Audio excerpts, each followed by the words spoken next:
দীর্ঘ ৩০ বছর ধরে সাগরতলের মাটির সঙ্গে আটকে থাকার পর পৃথিবীর বৃহত্তর হিমশৈল বা A23A নামের বরফখণ্ডটি ধীরে ধীরে সরে যাচ্ছে। এই বরফখণ্ডটি ৩,৮০০ স্কয়ার কিলোমিটার পর্যন্ত বিস্তৃত, যা গ্রেটার লন্ডনের আয়তনের চেয়েও প্রায় দ্বিগুণেরও বেশি এবং এর পুরুত্ব ১৩১২ ফুট।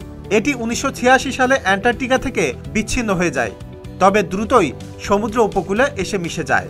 বরফখণ্ডটির গভীরতা ওয়েডেল সাগরের তলদেশের সমান, যেটি দক্ষিণ মহাসাগরের অংশ। গত ৩০ বছরের বেশি সময় ধরে বরফখণ্ডটি সেখানে আটকে ছিল।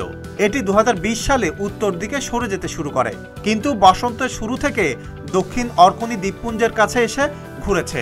শুক্রবার ব্রিটিশ অ্যান্টার্কটিকা সার্ভে জানিয়েছে বরফখণ্ডটি এখন উত্তর দিকে সরে যেতে পারে।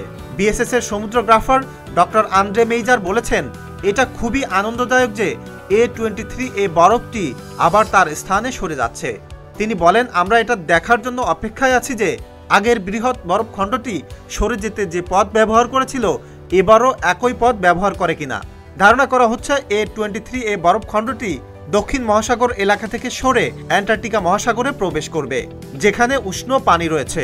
পরবর্তীতে হয়তো বরফখণ্ডটি গলে ছোট হয়ে যেতে পারে এবং আরও পরে এটি পানিতে মিলিয়ে যাবে।